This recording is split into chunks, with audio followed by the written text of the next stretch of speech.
नमस्कार दोस्तों, स्वागत है आप सभी आज वीडियो में। दोस्तों, सूरत के अंदर एक करोड़पति व्यक्ति रहा करता है जिसका नाम राजेश है। और राजेश जो कि कई कंपनियों का मालिक है और उन्होंने अपनी सारी कंपनियों पर मैनेजर कर रखे हैं। जो मैनेजर पूरा लेखा जोखा उसे घर पर ही दिखा दिया करते हैं, यानी कि रुपए पैसों को उसके पास कोई भी दिक्कत नहीं है।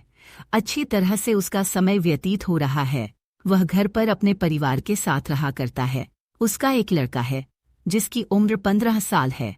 एक दिन सुबह सुबह वह अपने घर के गार्डन में बैठकर अखबार पढ़ रहा था और साथ में चाय की चुस्कियां ले रहा था। तभी अचानक से उसके बेटे का एक दोस्त उससे मिलने के लिए आता है।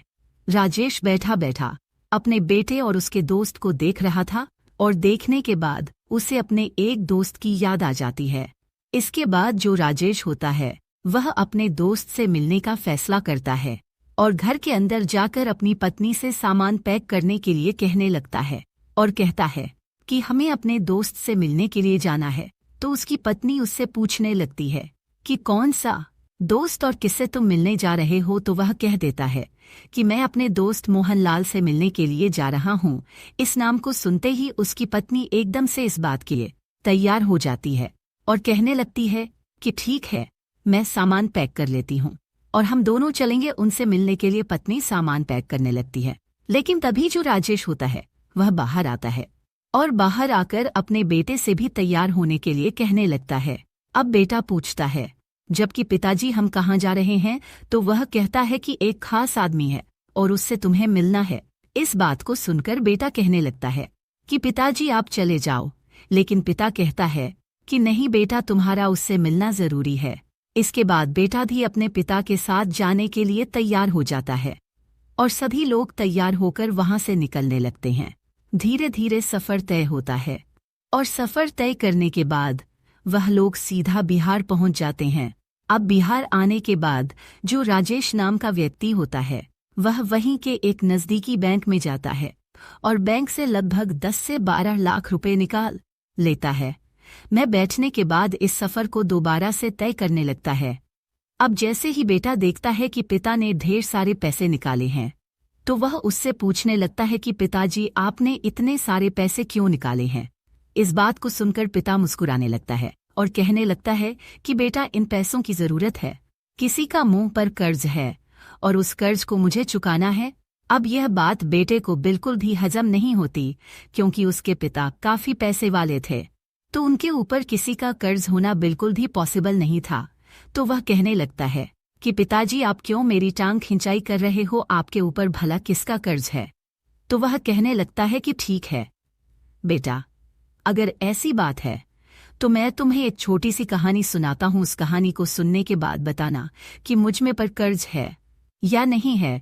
तो बेटा भी इस कहानी को सुनने के लिए उत्सुक हो जाता है और माँ इस बात को देखकर समझ गई थी कि अब उसका पति अपने बेटे को कौन सी कहानी सुनाना चाहता है। तो इसी वजह से गाड़ी में बैठी बैठी वह मुस्कुराती रहती है और पिता अपने बेटे को कहानी सुनाने लगता है। वह कहता है कि बेटा, समय था 1990 का। 1990 के दशक में हम लोग बिहार के अंदर रहा करते थे और मेरी शादी होने वाली थी, लेकिन मेरा एक दोस्त था जिसका नाम था मोहनलाल। मोहनलाल की पहली शादी हो चुकी थी और उसको 2 बच्चे भी थे, एक लड़का और एक लड़की। बड़ा लड़का था और छोटी लड़की थी। वैसे तो मेरा नाम राजेश है, लेकिन मेरे दोस्त मोहनलाल और उसकी पत्नी मुझे प्यार से नन्हे नन्हे कहा करते थे और मुझे छोटे भाई की तरह प्यार दिया करते थे। सब कुछ अच्छी तरह से चल रहा था। मैंने पढ़ाई लिखाई कर ली थी और मैं किसी रोजगार को ढूंढ रहा था कि मुझे कोई अच्छा सा रोजगार मिल जाए जिससे मैं अपनी जिंदगी को अच्छी तरह से व्यतीत कर सकूं।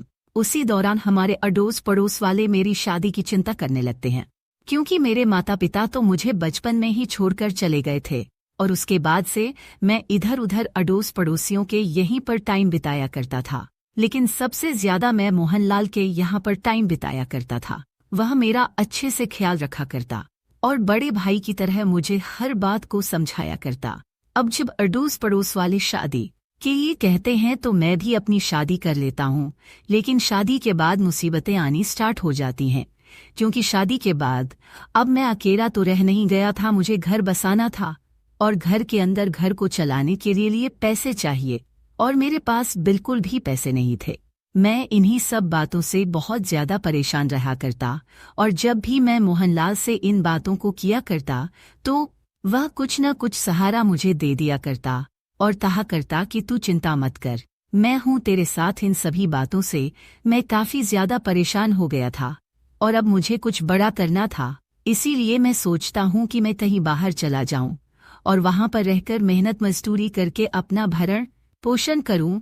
मैं बाहर जाना चाहता था, लेकिन बाहर जाने के लिए भी पैसे लगते हैं और मेरे पास बिल्कुल भी पैसे नहीं थे।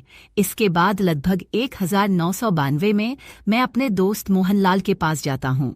वहां पर उनकी पत्नी शारदा भी बैठी हुई थी और हम दोनों पति पत्नी उनसे बातें करने लगते हैं।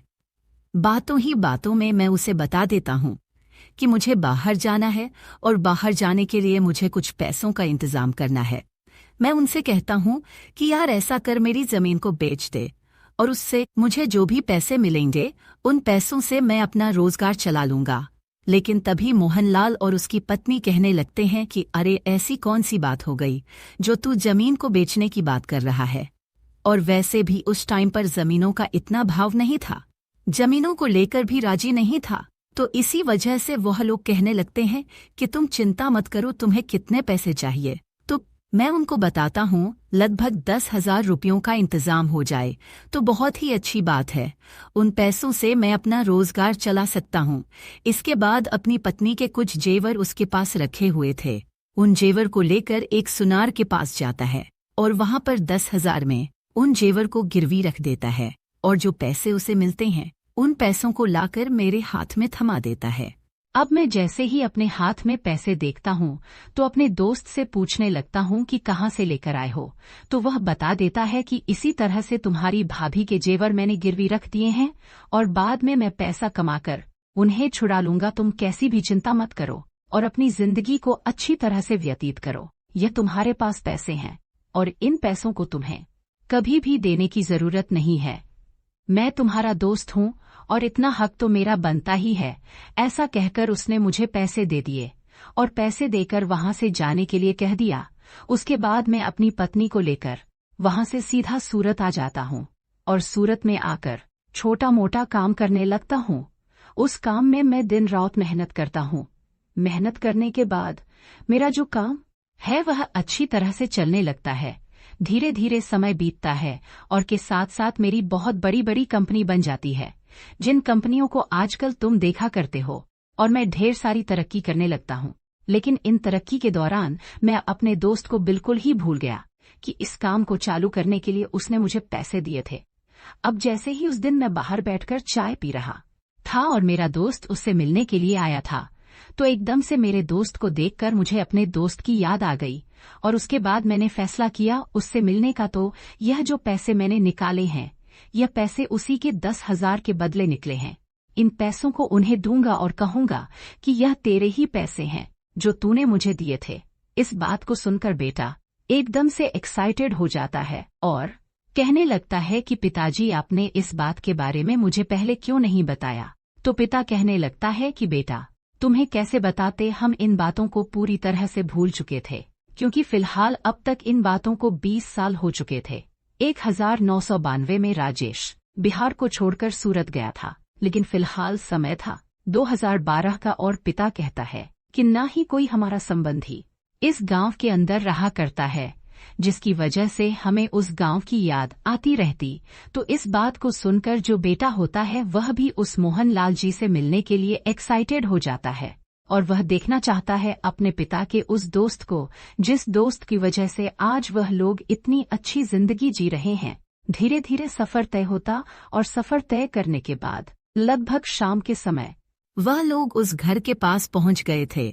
बड़ी सी गाड़ी को लेकर वह मोहनलाल जी के घर के सामने खड़े हो गए थे और यह बात देखकर गांव के कुछ लोग उस व्यक्ति की तरफ बड़ी अजीब निगाहों से देखने लगते हैं, क्योंकि मोहनलाल जी के घर की हालत काफी ज्यादा खराब थी और फिलहाल देखने से लग रहा था कि कई सालों से इसकी कोई मरम्मत नहीं हुई है।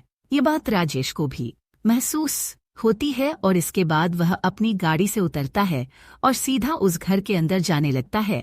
गांव का माहौल था तो घर का दरवाजा खुला हुआ था तो राजेश अपने परिवार को लेकर सीधा उस घर के अंदर चला जाता है। घर के अंदर मोहनलाल और उसकी पत्नी बैठकर आपस में बातें कर रहे थे, लेकिन अचानक से जैसे सूट बूट वाले व्यक्ति उनके घर में घुसते हैं तो एकदम से वह हैरान से हो जाते हैं। तभी मोहनलाल उनसे कहता है कि हाँ भाई, कौन हो और तुम इस तरह से घर के अंदर क्यों घुसे आ रही हो। इस बात को सुनकर राजेश मुस्कुराने लगता है। इधर जो राजेश की पत्नी थी वह भी मुस्कुराने लगी थी। तभी जो राजेश होता है वह कहने लगता है कि साहब, यहाँ पर हमें किसी व्यक्ति से मिलना है। तो जो मोहनलाल होता है वह यह बात देखकर हैरान है, क्योंकि इस व्यक्ति के पहनावे से लग रहा था कि यह 1 करोड़पति व्यक्ति है। तब भी यह उसे साफ कह रहा है तो वह कहने लगता है कि अरे भाई, क्यों मजाक कर रहे हो, साहब तो तुम हो और हम साहब कैसे हो गए। तो राजेश कहने लगता है कि नहीं साहब, मेरे लिए तो आप ही साहब हो, अगर आप नहीं होते तो आज मैं नहीं होता। इसके बाद मोहनलाल कहने लगता है कि देखो भाई, मजाक मत करो, मजाक काफी हो गए, और ये बताओ कि तुम हो कौन। तो जो राजेश होता है वह कहने लगता है कि साहब, वैसे तो मेरा नाम राजेश है, लेकिन प्यार से कुछ लोग मुझे नन्हे नन्हे कहकर पुकारा करते थे। अब जैसे ही मोहनलाल और उसकी पत्नी शारदा इस बात को सुनते हैं कि नन्हे नन्हे कहकर उसे कोई पुकारा करता था तो एकदम से उन्हें नन्हे की याद आ जाती है और वह लोग गौर से देखकर पहचान लेते हैं कि यह वही नन्हे है जिसे उन्होंने 10 हज़रब दिए थे और वह इस गांव को छोड़कर चला गया था। तो एकदम से जो मोहनलाल जी होते हैं उसकी आंखों से आंसू टपकने लगते हैं और वह भागकर एकदम से नन्हे को गले लगा लेते हैं। कहते हैं कि अरे नन्हे, तो पूरा बदल गया और देखने से बिल्कुल भी पहचान में नहीं आ रहा है। और जब मोहनलाल गले लगता है राजेश के तो राजेश की आंखों में आंसू आने लगते हैं और वह भी फूट फूट कर रोने लगता है। अब जैसे ही माहौल थोड़ा सा शांत होता है तो उसके बाद जो राजेश की पत्नी होती है वह एकदम से मोहनलाल जी के पैर छूने लगती है।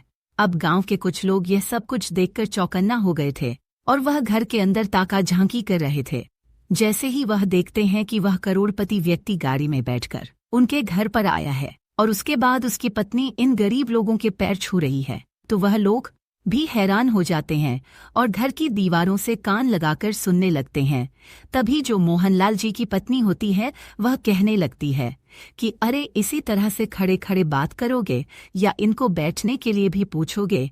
इसके बाद जो मोहनलाल जी होते हैं उन सभी को बिठाते हैं और बिठाने के बाद उनसे हालचाल पूछने लगते हैं।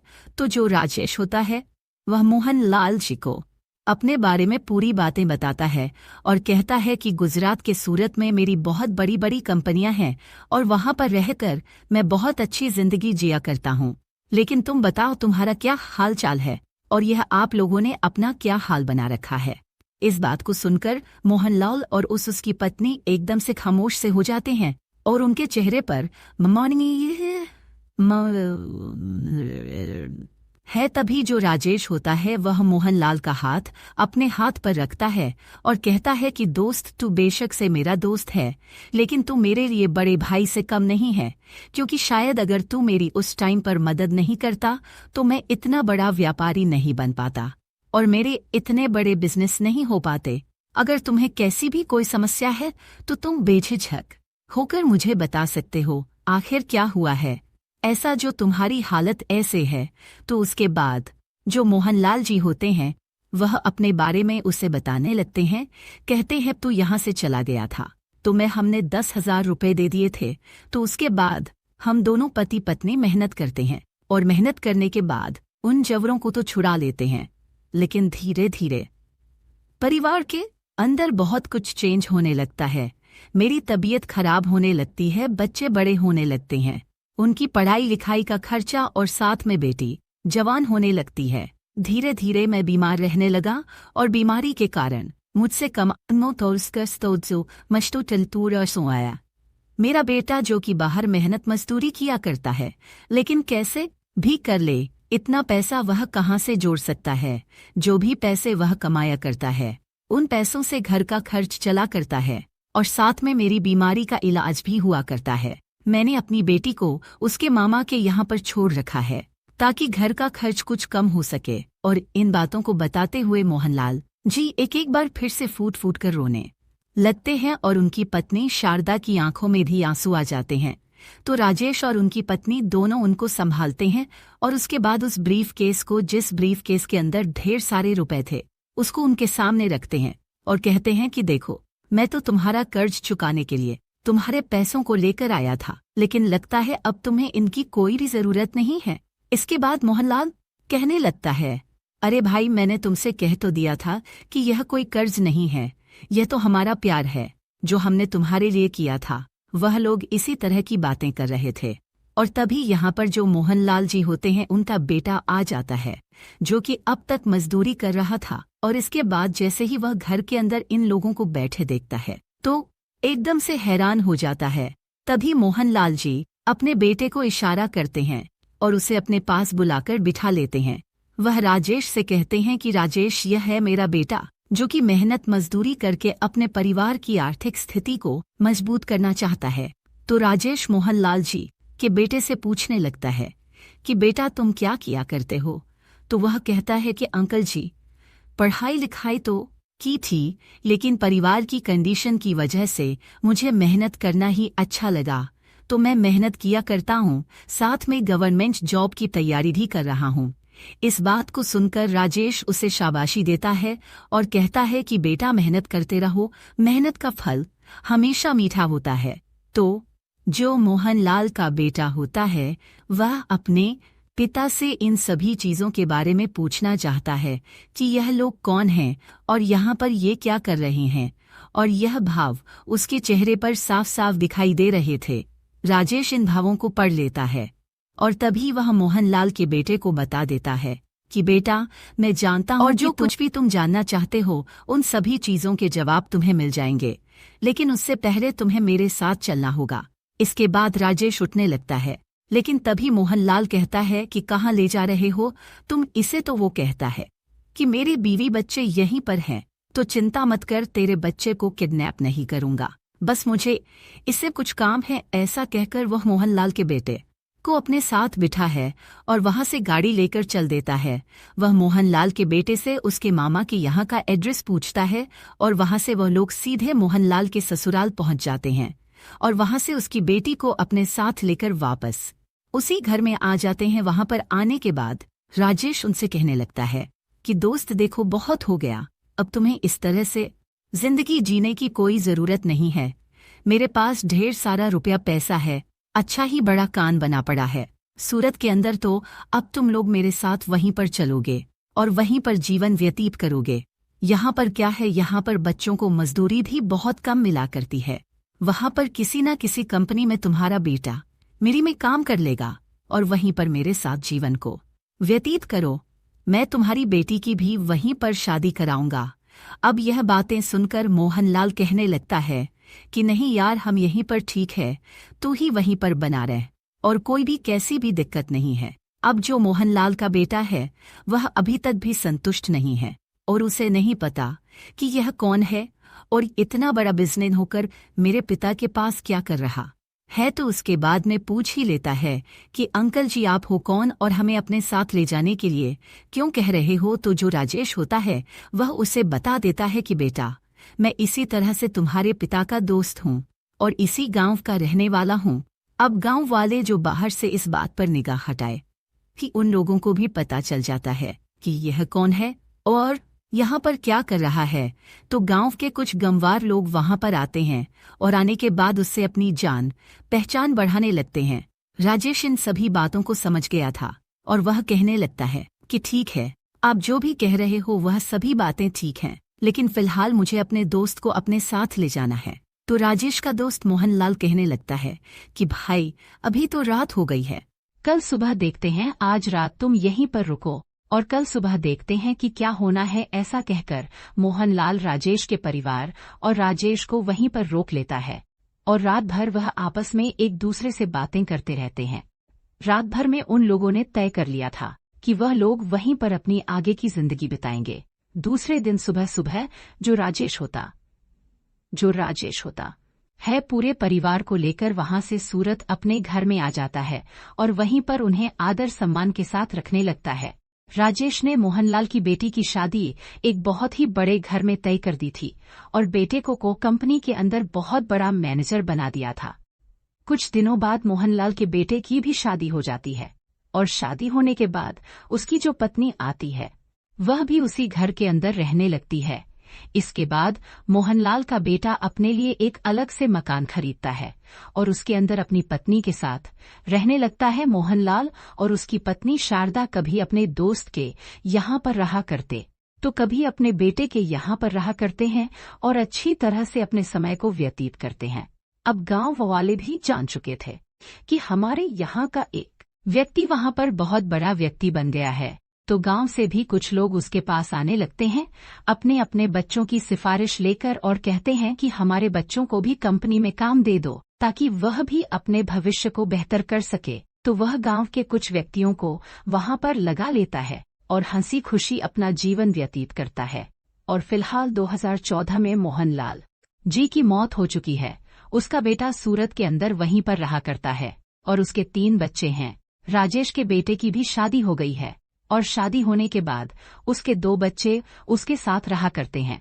राजेश का बेटा और मोहनलाल का बेटा भी इसी तरह से एक दूसरे के अच्छे मित्र हैं और मोहनलाल का बेटा राजेश के बेटे को छोटा भाई समझा करता है। तो दोस्तों, यह थी आज की कहानी। आप लोगों को कहानी कैसी लगी कमेंट बॉक्स में बता देना। वीडियो अगर अच्छी लगी तो वीडियो को लाइक और चैनल को सब्सक्राइब जरूर करें ताकि हमें थोड़ा सा हौसला मिले आप लोगों के लिए ऐसे ही अच्छे वीडियो बनाने के लिए। इन कहानियों को सुनने का उद्देश्य किसी को परेशान करना बिल्कुल भी नहीं है।